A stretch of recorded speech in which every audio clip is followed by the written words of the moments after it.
انتهت مباراة النادي الأهلي وشباب بلوزداد بالتعادل السلبي بين الفريقين، ومباراة غريبة بعض الشيء من النادي الأهلي. غريبة ليه؟ لأن احنا بنتكلم في نفس النقطة اللي احنا بنتكلم عليها بقالنا 3 ماتشات. فكرة إن النادي الأهلي قدم شوط عالمي والشوط التاني بيبقى شوط سلبي من النادي الأهلي. سلبي في كل حاجة حتى في الاستحواذ تقريبا. فالفكرة إن أنت بدأت المباراة بتشكيل كويس إلى حد ما. كان فكرة إن إمام عاشور ما يبدأش أثارت الدهشة عند بعض الجماهير، لكن الفكرة إن أنا ما حسيتش بالفرق إن إمام ما لعبش. ليه؟ لأن طريقة لعبك كانت مختلفة.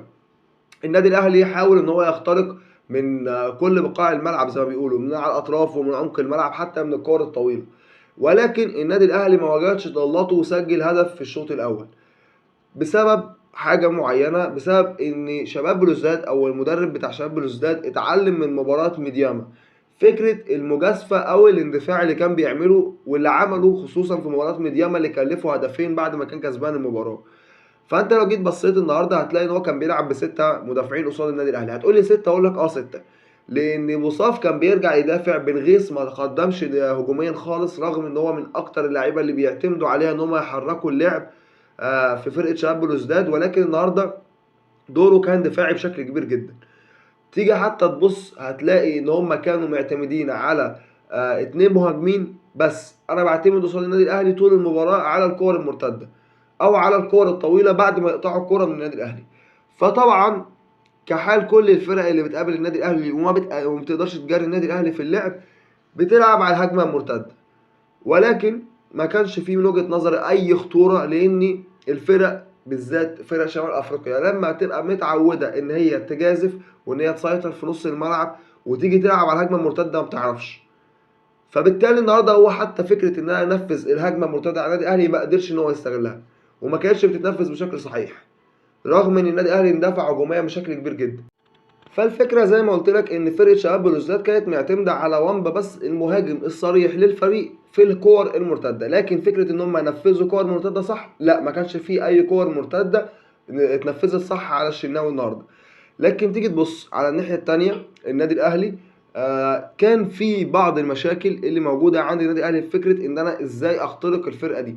فرقة مقفلة بكل خطوطها، نص الملعب متراجع بشكل كبير جدا. يعتبر انا الفرقه اللي قدامي بتدافع ب6 او 7 لاعبين.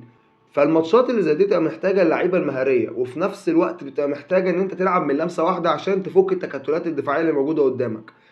انا كنت محتاج في مباراه زي دي كريم فؤاد وبيرسي تاو وقدامهم كهربا. اللي عمله حسين الشحات او اللي انت لاحظته النهارده على حسين الشحات ان حسين الشحات كان لعبه محفوظ جدا للاعيبه شباب بلوزداد. فكره ايه؟ فكره ان انت بتعدي هتمرقص 1 و2 هتيجي تقطب عشان تديها له في البعيده. فهي اللعيبه حفظت تمام. ويعتبر اصلا الفتره الاخيره حسين الشحات من اخطر لعيبه النادي الاهلي تمام. فكل واحد نازل عامل حساب لحسين الشحات، عاملين حساب لبيرسي تاو لكهربا، للاعيبه المؤثرين في النادي الاهلي. فالفكره يا حسين اللي انا عايز اوصلها للناس ان لازم اللعيبه الكبيره يكون عندها تنوع في اللعب. تنوع بمعنى ايه؟ ان انت عندك سلاح اللي انت مثلا تعدي وتشوط، لازم يبقى عندك تنوع. تنوع في ايه؟ ان انت ما تجيش تباصي الكوره لزميلك وانت خلاص مزنوق والكوره هتقطع منك تروح انت مباصي له الكوره. يعني احنا مش عبط. النهارده في كذا كوره قررت حسين الشحات ماما مش بيباصي للاعيبه النادي الاهلي او مش بيباصي لزمايله سواء كهربا او ديانج او بيرسي تاو غير لما بيتزنق في الملعب. النهارده دور قفشه كان كويس جدا من وجهه نظري، فكره ان انت تجمع اللعب وتنقل الملعب يمين وشمال. فكان دور قفشه كويس الى حد ما. لسه برضو قفشه ما طلعش كل حاجه موجوده عنده في فكره التسديد، ما كانتش احسن حاجه موجوده عند قفشه النهارده. يعني لو كان امام موجود في كذا كوره اتيحت لقفشه كان امام سجل هدف. لكن الفكره ان المجموعه مش صعب على النادي الاهلي، لان النادي الاهلي واقع في مجموعه سهله. النهارده ميدياما ويانج افريكانز بيتعادلوا، فالمجموعه متسهله على النادي الاهلي، رغم ان النادي الاهلي تعادل في مباراتين، ولكن النادي الاهلي لسه متصدر المجموعه ب5 نقاط تمام. عندك ماتشين فاضلين بقى غير ماتش يانج افريكانز اللي في القاهره، عندك ماتشين تانيين بره ارضك، ميدياما وشباب بلوزداد في الجزائر. ماتش شباب بلوزداد انا وجهه نظري ان الفرقه في المتناول للنادي الاهلي، لكن يبقى في تركيز اكتر من كده. وميدياما فرقه سهله جدا للنادي الاهلي والنادي الاهلي يقدر يكسب هناك، ويانج افريكانز جاي لك على ارضك. فالفكره ان التاهل محسوم للنادي الاهلي، ومن وجهه نظري الشخصيه شباب بلوزداد هم دول الفرقتين اللي هيصعدوا من المجموعه. لكن النادي الاهلي احنا بنبص لفكره تانية، فكره كاس العالم تمام. مكسب النهارده كان هيديك دفعه معنويه كبيره جدا قبل كاس العالم، وكمان كنت بنسبه 70% يعتبر كنت هتبقى حسمت التاهل. لكن ما حصلش نصيب. لكن هنبص على الجانب التاني، حتى في كاس العالم للانديه كل الفرق مستواها مهزوز، سواء الاتحاد اتحاد جده، سواء مانشستر سيتي، حتى بعد غياب دي بروين وبعد غياب جوندوجان الفرق عندها شويه مشاكل. تمام. لكن خلينا نبص وناخد كاس العالم ده بالنسبه لي خطوه بخطوه. انا لسه كده كده هعمل حلقات مجمعه بعد الحلقه بتاعت النهارده، وهنتكلم عن كل حاجه في كاس العالم، وهنتكلم عن كل الفرق وكل المنافسين للنادي الاهلي ومشوار النادي الاهلي وايه اللي النادي الاهلي المفروض يعمله.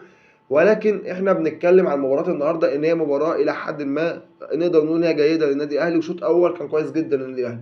الشوط الثاني النادي الاهلي خسر نص الملعب بشكل كبير، فبالتالي كان تحرك كولر في الدقيقه 70 نزل امام ونزل كوكا، تغييرات ان هي تحسن نص ملعب النادي الاهلي بشكل كبير، وفي نفس الوقت ان انا ارجع اسيطر على نص الملعب تاني. وده كان تفكير كولر في المباراه. تبديله حسين بكريم انا كنت مرحب بيها جدا، لكن كهربا كان يفضل موجود في الملعب. ليه؟ لان كهربا كان هيعرف يستغل اي كوره بتحصل في الدربكه اللي بتحصل في دفاعات شباب بلوزداد. لكن كونك انك تنزل مودست تاني، لا، هو مودست مش هيتحرك نفس تحرك كهربا. مودست مش هينكش اي كوره تخش جول. فلا، فكره ان انت نزلت كريم فؤاد ده كويس، لكن تخرج كهربا دي كانت بالنسبه لي هي المشكله. ان مودست مش هيعرف يسجل اهداف، لان مودست عشان يسجل هدف محتاج كره عرضيه، محتاج تمريره طوليه، ودي ما كانتش موجوده في مباراه النهارده. فانت كنت محتاج لعيب متحرك، لعيب عنده سرعه.